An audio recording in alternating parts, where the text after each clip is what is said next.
Welcome back, everyone. Today we will be reading chapter 24, so let's get into it.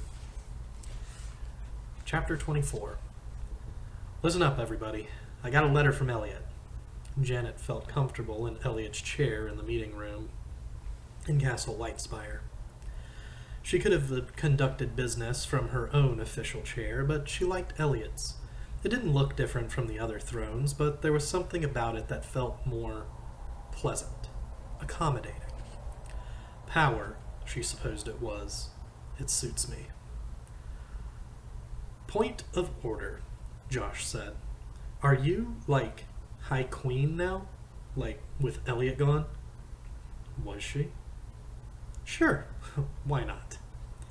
It's just, your constitutional arguments are kind of de trop at this exact moment, Josh. Also, I wrote most of the Constitution, so you will definitely lose them. All of them. Josh opened his mouth. But. Do you want to hear the letter or not? Yes, Josh and Poppy said together. Then they gave each other a loathsome little miniature married smile. Sure, Poppy added. Their deaths would be awesome. I mean, the balcony was right there, but hard to justify politically. Janet moved on, for now. It goes like this. She held up the little paper tape, like a ticker tape or a fortune cookie fortune. Thick plottins! Stop Umber. Was Slash is evil, and maybe alive. Stop who knew right. Stop. Find him ASAP. Stop. Might save world. Stop. Try under northern marsh. Maybe stop. Back soonest. Kiss. Stop. There was silence in the room. That's it? Poppy said. You were expecting, I don't know, something a bit more formal maybe? He doesn't even say hi to us, Josh said. No. Other questions? Does he really have to do it like that? Like a telegram? No, not really. I think he just enjoys it. Any questions of a more substantive nature? Josh and Poppy shared another marital glance.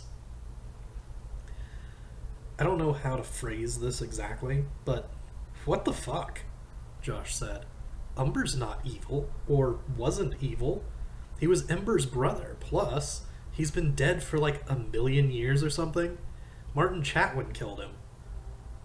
Or, Janet said, maybe he didn't. Or he came back to life for something.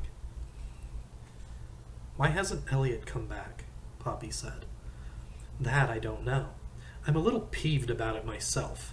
A little worried, too. I've become quite attached to our High King. Maybe there's something more interesting going on Earth.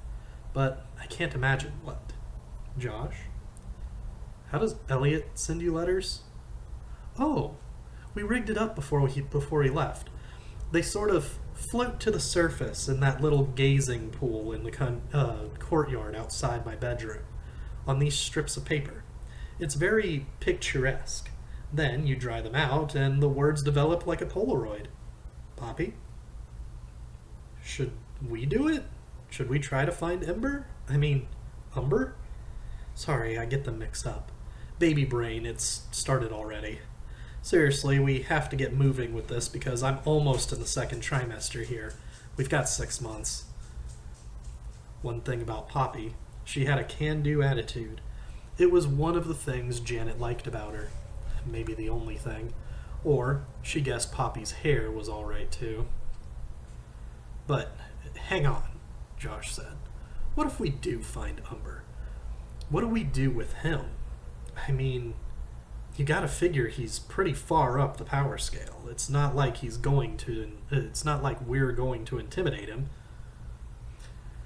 Well, I've been thinking about that, Janet said. Maybe we stick him in Ember's tomb. Martin managed to trap Ember in there once, and he couldn't get out. Seems to me that thing is like a ready-made, purpose-built ram god containment facility. But that's risky, Poppy said. Could we even get him in there? Maybe this is all a little precipitous? Just then, Janet was overcome by the strangest sensation. She felt herself pulled ever so slightly to one side, her whole body, like she was starting to lose her balance. Then the room gave a little bump and jostle, and the feeling was gone again. It affected the others, too. She could see it. Josh figured it out first. The room stopped moving, he said.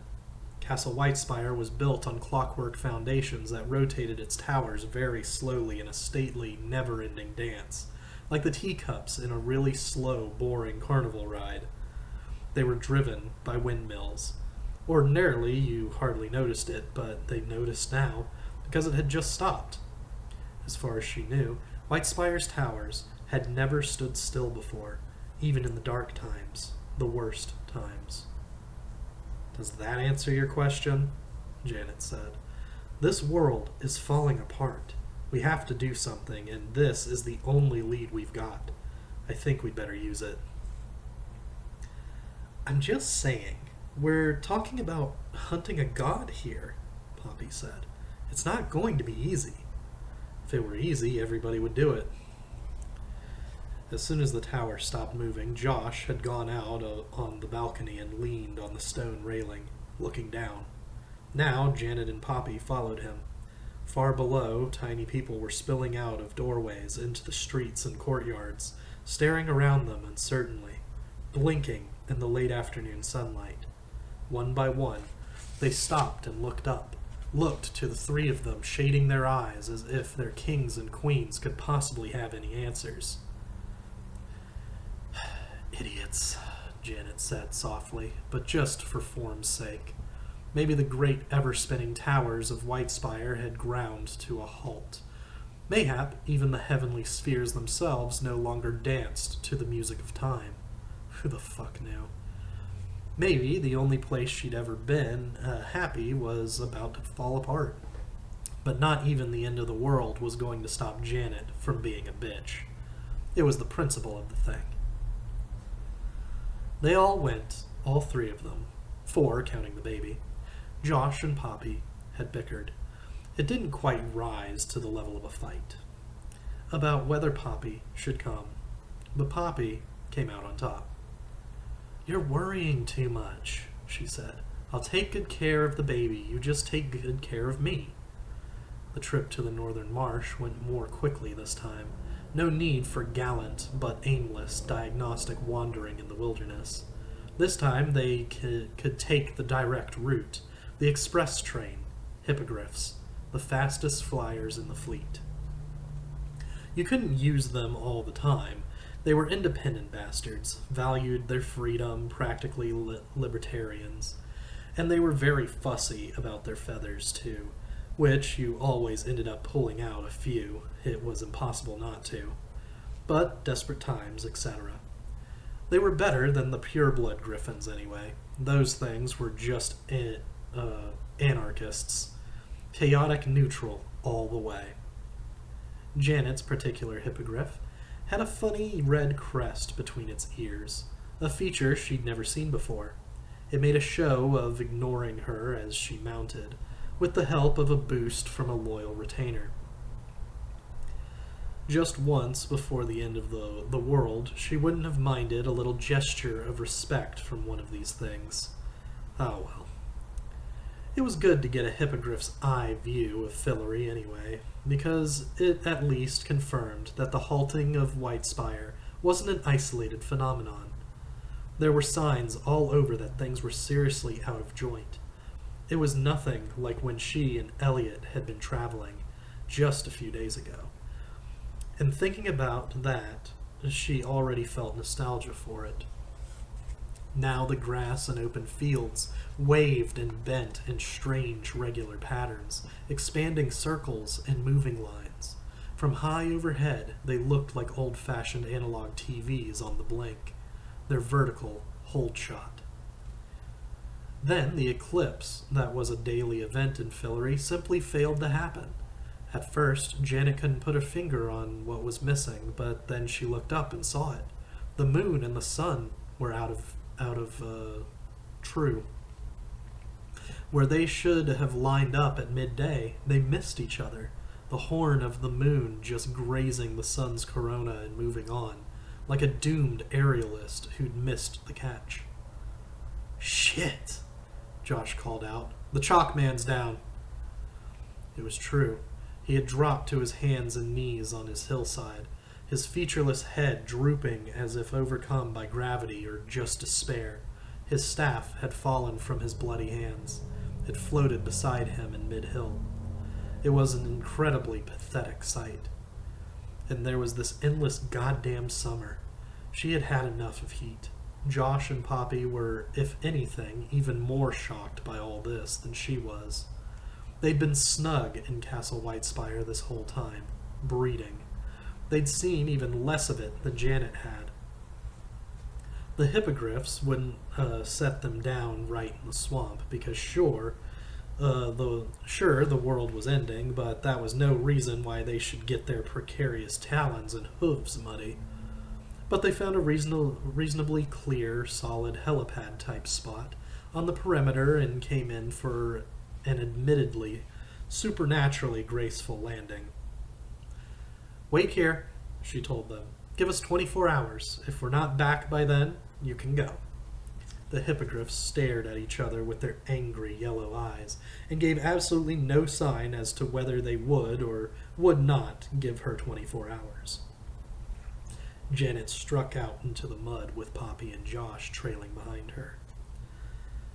"Not being critical at all," Josh said, "but if I were High King or High Queen or whatever, I would have brought maybe a detachment of soldiers with us, like in a support capacity. Maybe that elite Whitespire regiment thing that's so hard to get into. You ever seen those guys drilling? It's nuts, the stuff they can do." Janet took a deep breath. Patience. "We're hunting a god, Josh. You know how that movie goes. You send the shock troops in first, the really badass ones, the definitely undefeatable guys, and what happens? They get slaughtered like instantly. And it's like, ooh, scary. Nuh-uh. Those guys were supposed to be undefeatable. Then the heroes go in and do the real work. It's all just to build dramatic tension. I thought maybe we'd skip that part and cut to the chase." "But I love that movie," Josh said a little forlornly. "That raises a good point, though, Janet," Poppy said. "Since we're cutting to the chase, how are we supposed to go about fighting a god?" "Not fighting," Janet said. "Hunting." Even she wasn't that clear on the distinction when she was making, but she thought it might shut them up for a few minutes so she could think. Somebody had to. "And not we," Josh said. "You're not fighting.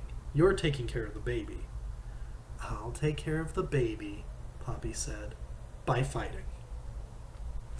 It was warm and muggy, but the mud water that kept oozing up through the sodden grass they were walking on was bitter cold. There were depths to this place that the sun couldn't touch. Fortunately, Janet had on awesome boots. "Anyway," she said, "Martin Chatwin beat Ember, so it can be done. What's Martin Chatwin got that the three of us don't have?" "Like about 6 more fingers?" Josh said, "for starters." It was good to be out in the field again, whatever the odds, and it was good to be in charge. Before the desert, she'd never really given things her all, at least not when the others were around to watch. It was too vulnerable making. In a way, she hadn't really had her all to give. No wonder the others hadn't taken her as seriously as they should have. Plus, she'd done a few fucked up things. She wondered whether Quentin felt angry about what happened that night, like it was her that broke up him and Alice. She'd only done it out of habit. If you've got a junkie in the house, you don't leave your meds just lying on the table. And like they would have lasted 2 more weeks anyway, given what a loser Quentin was back in those days. The funny thing was, the more Quentin got his shit together, the less she wanted to sleep with him. Weird how that worked. When they found the boardwalk, Janet started trotting along it double time. Poppy jogged along behind her, but Josh called out, "Hey, wait up!" And when they didn't, he started sort of slowly motivating his doughy body along. Guy lives in a fantasy world without junk food or cars or trans fats or TV, and he's still fat. You had to admire his dedication to the cause. On the way, Janet noticed a pair of child's shoes, ancient and withered, abandoned on a rock. It was the oddest thing. They looked pitifully small.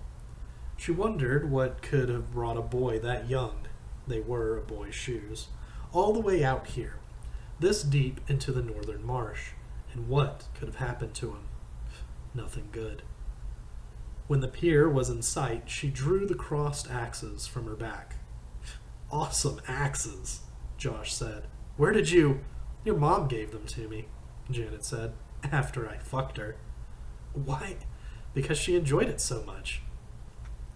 Not her best work, maybe, but they couldn't all be winners, and she really didn't feel like telling that story again.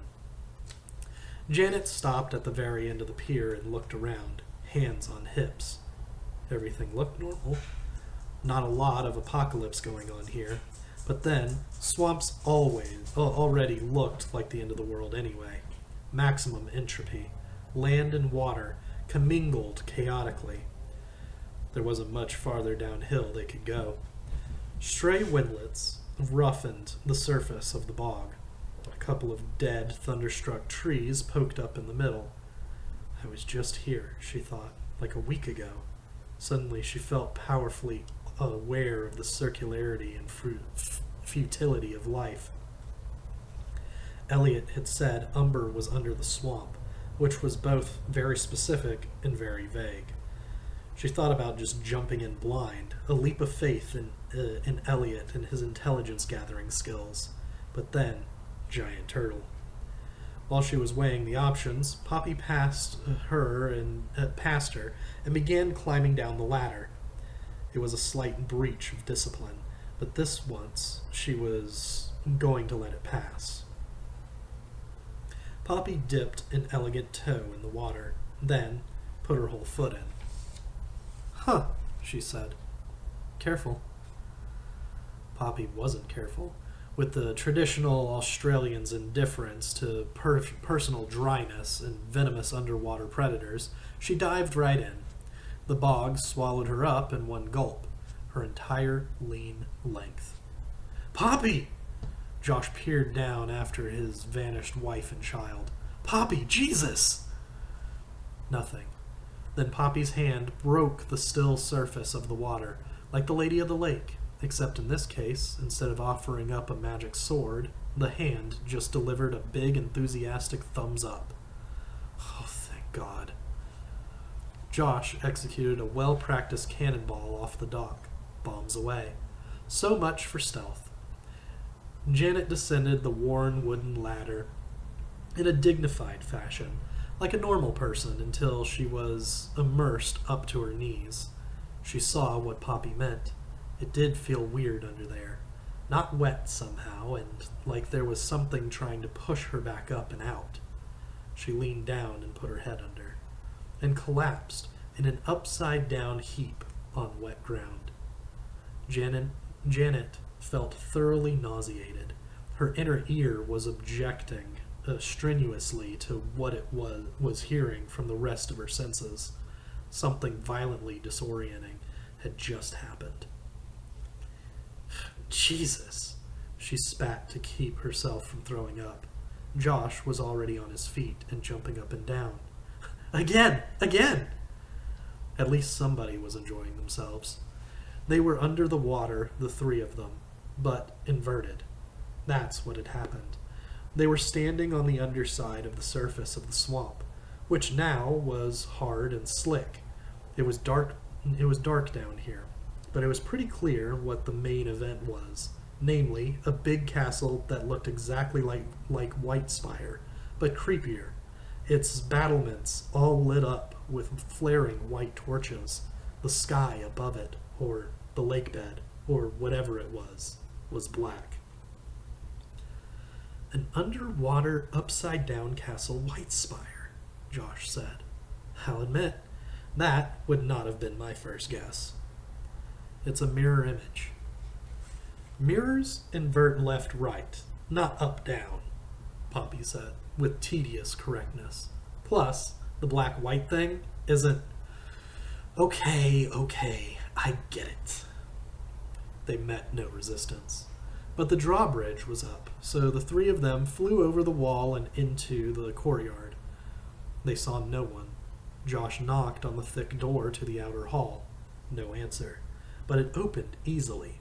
The place looked empty but not abandoned. It was neat and clean, and more torches smoked and sputtered along the walls. Spooky, Poppy said. They'd been standing there looking around aimlessly for a good minute, before they even noticed the two guards standing frozen at the far end of the hall. Their eyes were dead. They looked about as alive as a couple of decorative urns. Oh, Josh said. He called to them. Hey guys, what is this place? The guards didn't answer.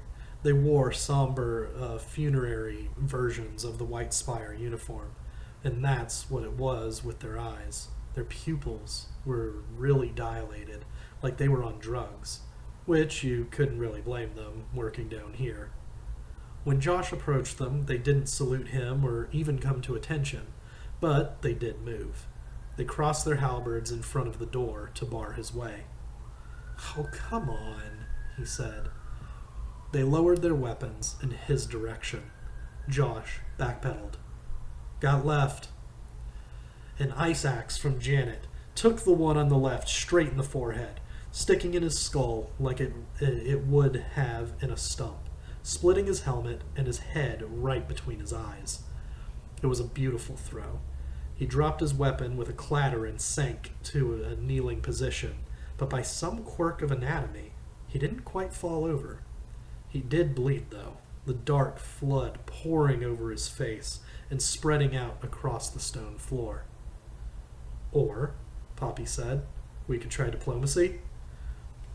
Josh and Poppy both cast kinetic spells on the one on the right, lofting him bobbing into a corner of the ceiling like a lost balloon at a birthday party. He dropped his halberd, and it clanged and bounced once on the floor. Janet felt a little embarrassed for him. I can't believe you killed yours, Janet, Josh said. Please, I don't even think these guys are human. They don't make any noise, did you notice? Bleed, though. Your mother bled when I... Shh! Poppy peered into the darkness the guards had been protecting. She held up a hand. When I popped her cherry, Janet finished in a whisper. That doesn't even make sense, Josh hissed. Shh! They shushed. In the silence, the dry, irregular sound of trotting hooves on stone. With some effort, her foot on the guard's cloven head, Janet rocked her axe back and forth till it came free. A half-hour's worth of not very dignified hide-and-seek followed. It was hard sometimes to figure out where exactly the sound was coming from. They padded along as silently as they could, trying to get a fix on it, cocking their heads and whacking each other on the shoulders and pointing and accusing each other of making too much noise in heated whispers.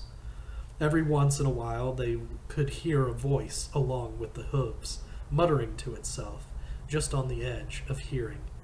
Yes, yes, just along here. Up we go. Right this way. Carefully now. Who was he talking to? It was annoying. The voice didn't sound at all like Ember's Olympian baritone. One time they realized they could take a shortcut, and they nearly headed him off. They got a glimpse of his flickering haunches disappearing up a spiral staircase. A close shave, they heard him say. Nearly caught. This was followed by a weird, high, quavering moan. The three of them stopped in a vaulted gallery they knew from Castle Whitespire. Above ground, it would have been brimming with sunlight. Here, they looked out the windows into depthless dark blackness.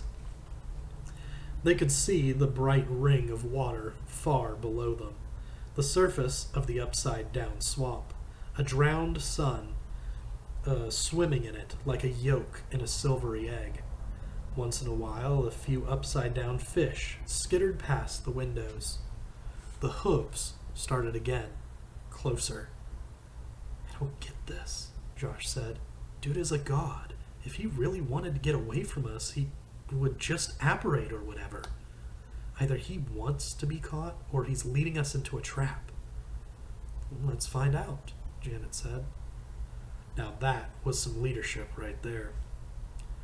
I think he's heading up to the solarium, Poppy said. Great. Then he's stuck. No way out. So we've got him trapped. We could even just stay down here, Josh said, and not go up there. What, and starve him out? Even Poppy rolled her eyes. Let's get this over with and get out of here. This place is creeping me out. Yup. Janet was coming around to Poppy. Another couple of decades, and they might even start getting along. Janet unslung her axes, her sorrows, and took the stairs at a sprint. You don't live in a castle full of spiral stairs without getting calves of adamantium. She heard Poppy whoop and head up behind her. The quavering moan again. Goodness, the voice said up ahead, a genteel English tenor, not in its first youth, with a wee bit of a chuckle in it. It was an Edwardian comedy voice. Alarums and excursions. Alarums and excursions. It pissed her off. The fucking chalk man was down on his hands and knees. You think this is a joke? Alarums and excursions? I'll show you a fucking alarum. Pounding up the steps, right behind him now, she got a whiff of his divine, oily wool, weirdly sweet. Even she was feeling the burn in her legs. She should have stretched. Stop! Jesus! We just want to talk! We just want to talk about how fucking dead you'll be after we kill you. Topside, the solarium was a lovely domed chamber, but down here it was miserably gloomy in spite of the 4 torches that guttered in its 4 corners. Umber paused just long enough for Janet to get her first good look at him. He looked like his brother, obviously. Enormous, with big ribbed horns swept back from his brow like they'd been brillianted. Except that where Ember was golden, Umber was a deep storm cloud gray. Off we go, he called. One of the windows lit up with sunlight. After an hour under the swamp, it was like looking straight into an arc lamp. Umber had opened up a portal to the world above. He surged forward, made one preparatory gallop, and then leaped through the window, did a half-barrel roll in midair, and landed upside down on the sky? The ceiling? No, it was just grass. Up there, the gravity was flopped the other way. He stuck the landing. Haven't been up here for a while, Umber remarked, trotting away. Closer than you think. Janet's shoulders sank. Damn it! We could chase this guy forever and never catch him. But Poppy, just reaching the top, was totally undaunted. Without breaking stride, in fact, she picked up speed. She ran straight at the portal, planted her hands on the windowsill, did a handstand, let the gravity flip as she broke the plane, and landed on her feet on the grass, upside down, with respect to Janet, and facing her. It made Janet want to puke just watching her, and she wasn't even pregnant. Come on, Poppy said brightly. She spun around to face the receding ram god. Even Umber seemed dismayed by her sprightliness. He startled like a mountain goat hearing a distant gunshot. Goodbye, he called, and he was off like a greyhound, and the portal winked out. Janet took a half step toward it too late. Just like a fucking god, she said. She was still standing there, arms crossed, glaring at it, when Josh came heaving up the top step like he was trying to get himself out of a swimming pool. "I'm gonna sack that guy's nut castle," he croaked. She brought him up to speed on the departed god, his absent wife, etc. He seemed oddly unperturbed. "By the way, your wife is pretty impressive. I think I underestimated her, so kudos on that." "Thanks, Janet." Josh was pleased, as he should be. "I never thought I'd hear you say the word kudos." "Doesn't count because we're underwater." "So he did a portal, huh?" Josh said. "Did you get a good look?" "Hills," Janet said. "Grass, sky." Josh nodded, saying nothing, but his eyes were busy. He sketched rapidly in the air with his thick fingers, invisible diagrams and sigils. "East coast, northeast." "What are you doing?" "Oh." She forgot Josh knew like 3 times as much as anybody else about portals. He was already lost to concentration in his imaginary magic finger painting, which he accompanied now with satisfied grunts and hums. Janet had to give him credit. When he understood something, he really understood the hell out of it. "Pfft," he said. "You gotta be kidding me." He got up and began pacing around the room, looking around like he was tracking a mosquito nobody else could see. "I figured he might be working on some, special secret divine transport grid that us mere mortals are locked out of by virtue of our fallen mortal nature, right? But not even.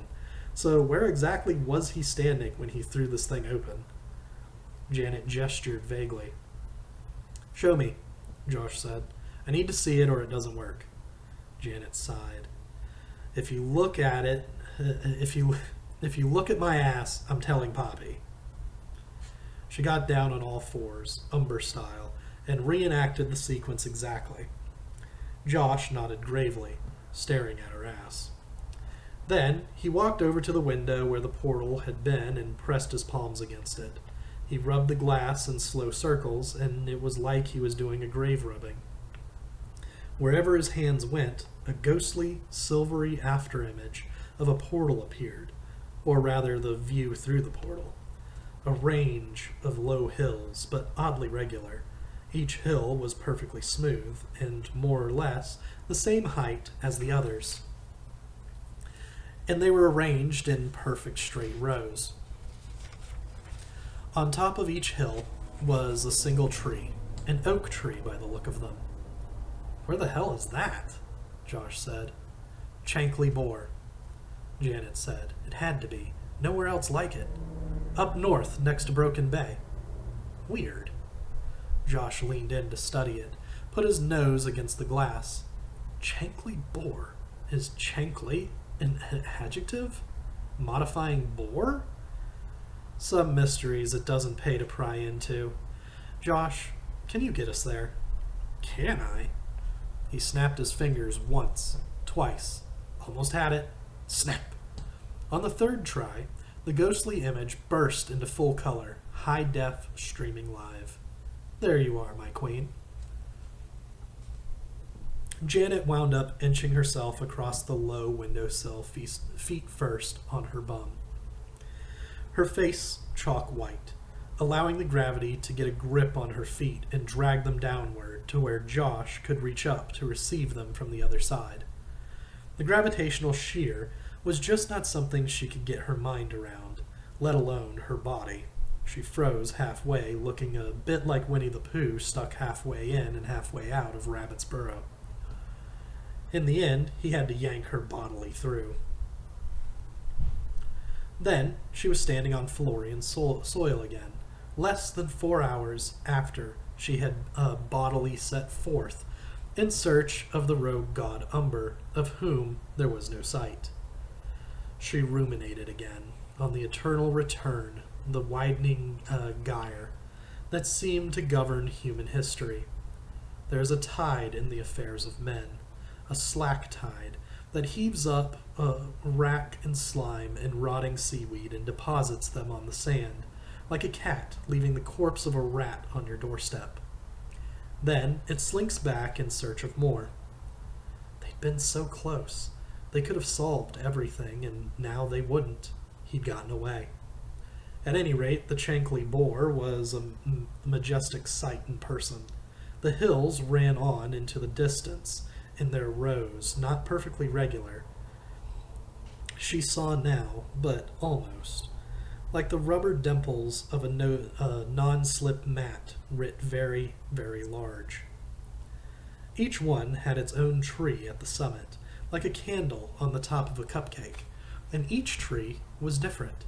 In places the flanks of the hills had been bleached a tawny golden yellow by the endless unyielding iron summer. There was Poppy waiting for them a quarter-mile off. She pointed. Wait a minute. Maybe all wasn't lost after all. Umber wasn't hiding. He was standing right there looking at them, at the summit of one of the hills, 1 row in, 3 over. He wasn't even moving. They could see him totally plainly. She started toward him. Don't run! She shouted, pleaded even, as if the sound of her voice could keep him there. Don't run away, please! Just stay there! Umber didn't run. He waited for them. He didn't even look especially concerned as the 3 humans, 2 queens and a king, plus a royal heir in utero, came straggling up the slope. As backdrops of earth-shaking events went, the Chankly Boar was a corker. The view was sublime. Janet wondered if someone had planted the trees on the tops of the hills, or if they'd just grown like that. Actually, the entity most likely to know the answer to that question was 10 yards away and closing. As she came up to him, she slowed, hardly believing that he wasn't going to bolt the moment she came too close. His stupid, woolly face was impassive. So, Janet said, breathing hard from the climb, hands on knees. Did somebody plant these trees, or did they just grow like that? Do you like them? Umber said. They're mine, of course. My brother did the hills, though I don't think he meant to leave them like this. I'm sure he planned to scatter them about artfully later on, here and there. He liked to create the appearance of deep geological history. But I said, no, they're wonderful just as they are. And I put a single tree on top of each one, and they've stood like this ever since, from the first day. One of them is a clock tree now. That short, quavering moan again, that was how he laughed, it turned out. How incredibly annoying and affected. Don't know how she did that. A marvelous facility that witch has. His manner was different from Ember's. He was genteel, a little distracted, a little amused, a touch effeminate. Like if he'd been wearing any clothes, he would have worn a bow tie and a purple waistcoat. She couldn't tell if he was sort of lofty and above it all, or just a bit dotty. But it didn't matter, because either way, the moment was here. This was it. Exposition time. He was going to tell them everything, all the missing pieces, and then they would know what to do to make Fillory live again. Oh God, she realized. How she wanted it to live. She didn't want to go back. She wanted to stay a queen. Another case solved. After all that urgent chasing, Janet suddenly felt like she had all the time in the world.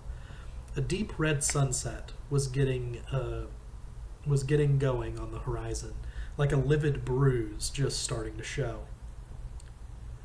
You seem different from your twin brother, she said. From who? Your brother? Ember? Your twin? Oh. He had a bit of a selective deafness thing going on. We're just fraternal. We thought you were dead. Oh, I know. Whinnying laugh. Umber actually trotted once in a circle, like a cat chasing its tail. Such was his pleasure. But I was just pretending. Martin wanted it that way. Such a strange boy. Never came out of the Oedipal phase, I don't think. He was always talking about his mummy in his sleep, wondering if his father was alive, that sort of thing. But of course, you can get so much done when everyone thinks you're dead. No interruptions. No one prays to a dead god. Why would they? Though I did spend a while in the underworld. Not that I had to, but I was getting into the spirit of the role. They wanted me to be the lord of it. The dead did. But I wouldn't. Imagine that. Me, god of the underworld. I've much preferred something less grand. More like, I don't know, a visiting research fellow. But I did enjoy my time there. It's so quiet, and the games are so charming. I could have stayed forever. I truly could have. And then I spent a few years as Ember's shadow, following him everywhere, trotting around under his feet. He never knew. I would have thought it would be obvious with my name. But you know Ember. Doesn't think that way. He never did. He's very literal about things. But why would you do it in the first place? Poppy was frowning and shaking her head. I mean, not the shadow thing, but why would you turn Martin into the beast? A deep sigh from Umber. He dropped his golden eyes to the turf. That turned out very badly. Very badly. He wanted it so much, and I thought it would be good for him. But in the end, I was so disappointed in Martin. His behavior, disgraceful. But you know what it was about Martin? He had no self-control. None. I would say that, yes. That turned out extremely badly, Josh said. Not a lot of winners there. Not even Martin, in the end, Umber said sadly. Poor boy. He wanted so terribly to stay here. He never stopped talking about it, and he was very brilliant. I couldn't say no, could I? I wanted to give him what he wanted. I only want to give everybody what they want. But then the things he did. He gave up his humanity, in order to stay here in Fillory. He sacrificed it to me. And there's a great deal of power in that. Even I was surprised at how much he got out of it. But then, would you believe it? It was the best part of him. The rest of him turned out to be an absolute turd. I just went into hiding. He really might have killed me. If he could have found me. Then, later he said he did, and I let it stand. It's disappointing. Umber sighed and settled down onto the grass, making himself comfortable. So disappointing. We had to change the rules because of it. That's why we let you lot stay, We don't send the kings and queens home anymore. But why did you take it? Josh said. I mean, his humanity? Well, and the ram looked down again, this time coyly embarrassed. He trailed one of his four hooves in the grass. I suppose I had a notion that if I possessed Martin's humanity, I could be king of Fillory. As well as God. A god-king, you might say. It was just an idea, but then I've been enjoying being dead so much I haven't even tried. The conversation wasn't going quite the way Janet had thought it would. She didn't expect to like Umber, but she hadn't expected to hate him so much. She was hoping for more of a charming supervillain type. That she could relate to. But Umber wasn't charming. He had a way of not taking responsibility for things. She may have been a bitch, but at least she copped to it. This is all really fascinating, she said. True. But it's not actually why we wanted to talk to you, isn't it?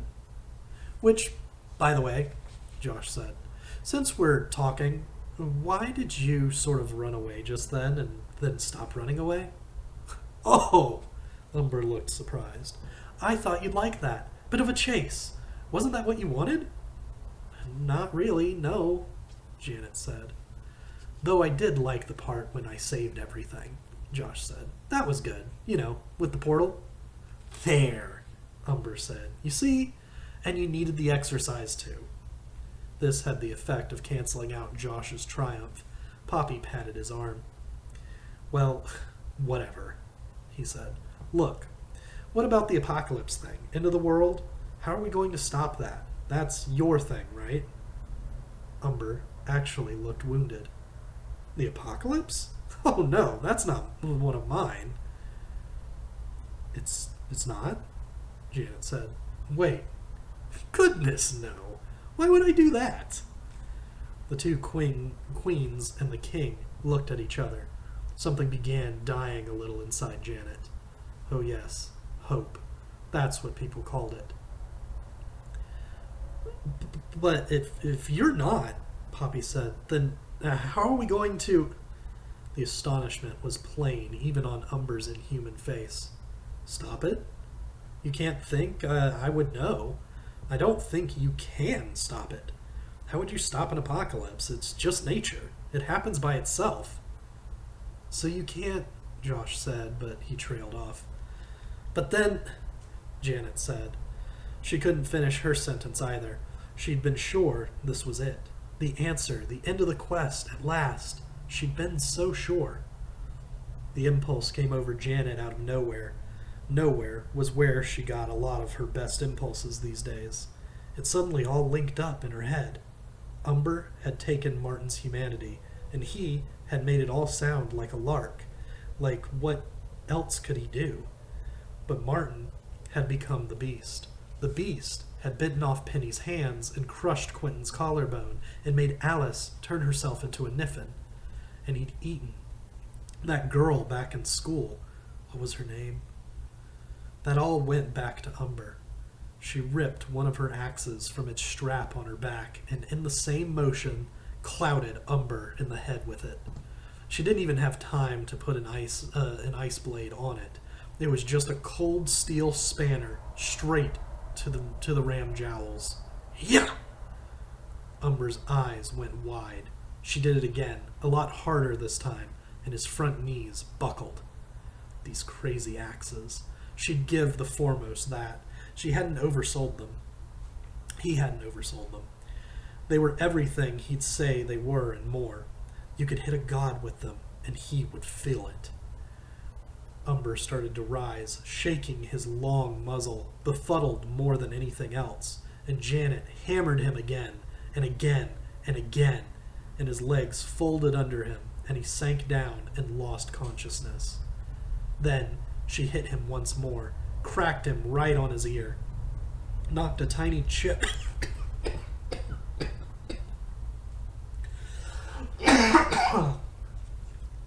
out of one of those big horns. Blue sparks flew.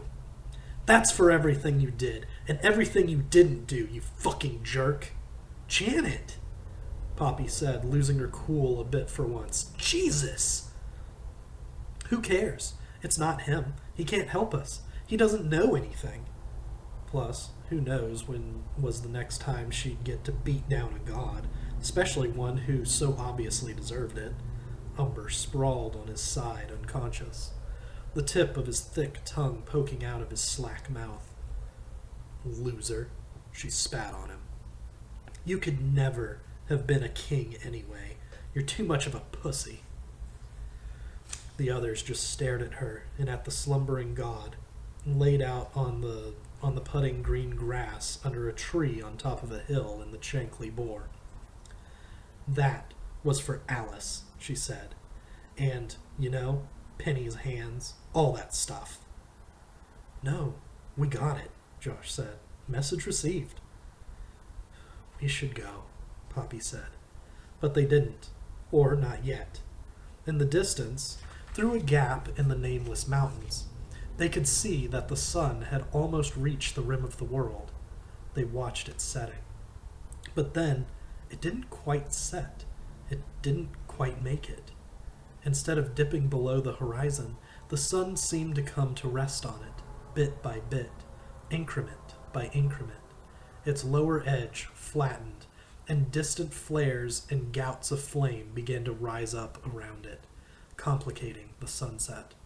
There was a flash of light, then another, a distant bombardment. The sound reached them a few seconds later. A crackling boom, and the tremor a few seconds after that. a heavy industrial vibration passing through the earth, like someone was applying a belt sander to the rim of the world. The few leaves shook down from the tree behind them. "What?" Josh said. "The fuck is that?" Janet wished she didn't get it, but she did. "It's the end." She sat down on the crown of a hill in the Chankly Bore and hugged her knees. "It's starting. We're too late. The apocalypse has begun." That's it for this week. We'll see you guys next week with Chapter 25.